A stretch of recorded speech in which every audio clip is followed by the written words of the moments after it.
जो परमार, जो पृथ्वीधरी परमार जो कहते हैं, ये कब हुआ होगा? इतना बड़ा शक्तिशाली राज्य अपना रहा होगा।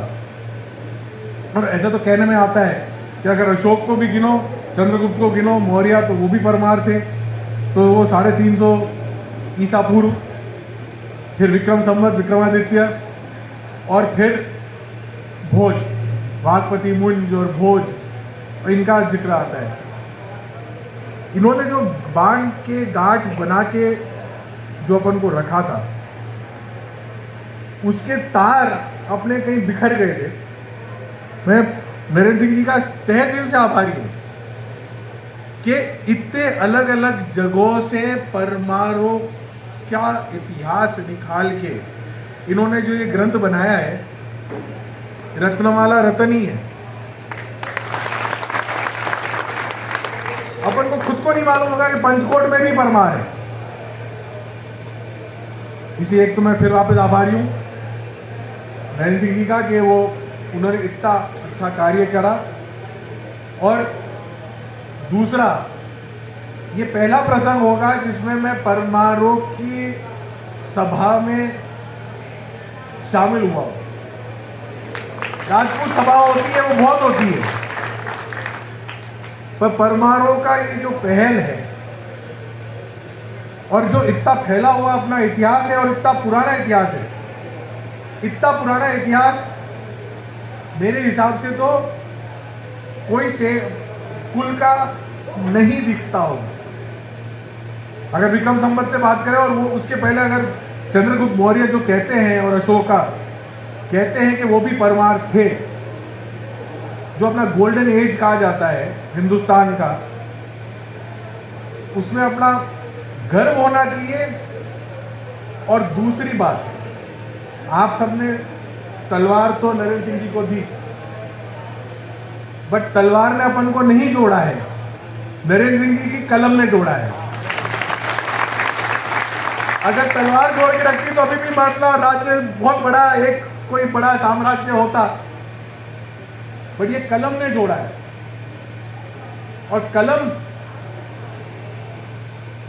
राजपूतों में अगर बात करें तो लक्ष्मी के उपासक बहुत कम है। अभी लक्ष्मी के उपासक ज्यादा हो गए, सरस्वती जी के नहीं रहे। सरस्वती का जो उपासक होगा ना, अगर वो मां की शरण में पहुंचेगा कि पहुंचेगी, उसका पूरा जीवन मां के पास जीवन, मतलब वो सरस्वती का ज्ञान जो मिल गया, उसमें उसका पूरा जीवन खत्म, मतलब पूरा हो जाएगा। और जो सरस्वती की जो पदवी आएगी वो नहीं मिलेगी, क्योंकि सरस्वती जी के सामने अपने राजपूतों की लाइनें बहुत कम है। अपन सब हो गए उपासक लक्ष्मी जी के। अब लक्ष्मी जी के पास लाइन बहुत ज्यादा है। अब वो माँ है, सब बेटे को बच्चा जो आएगा कि बालिका आएगी उसको गोद में तो बैठाएगी, बट इतनी लंबी लाइन है कि एक क्षण में बैठाती है, दूसरे क्षण में उतार देती है। और अपने जीवन में ही देख लो, लक्ष्मी के उपासक, अगर पहले बात करें, मेरा 69-70 में जन्म हुआ, 70 या 60s में, 1960 के दशक में नाम बड़े किसके थे? टाटा, बिरला, वो खत्म हुए।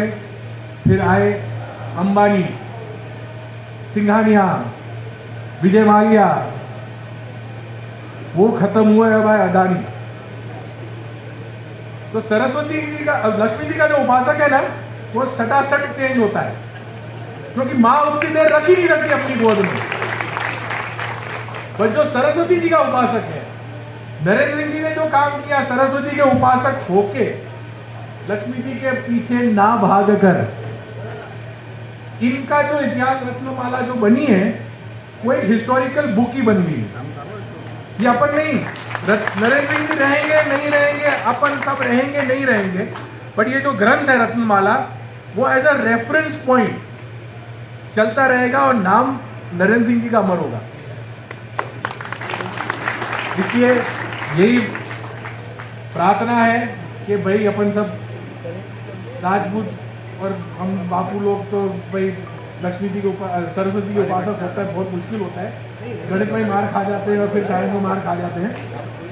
बट प्रयास करिए, माँ कृपा की हो गई तो आज भी सरस्वती का जो उपासक है जसराज जी गए संगीत के जीवन में, समझो जसराज जी गए, आज भी जसराज जी याद है, किशोर कुमार गया वो भी अभी याद है, अब्दुल कलाम भी गए वो भी याद है, आर्यभट्ट गए वो भी अपन को याद है। आर्यभट्ट के समय में कोई बता दे कि पूंजीपति कौन था, किसी को नाम पता नहीं होगा।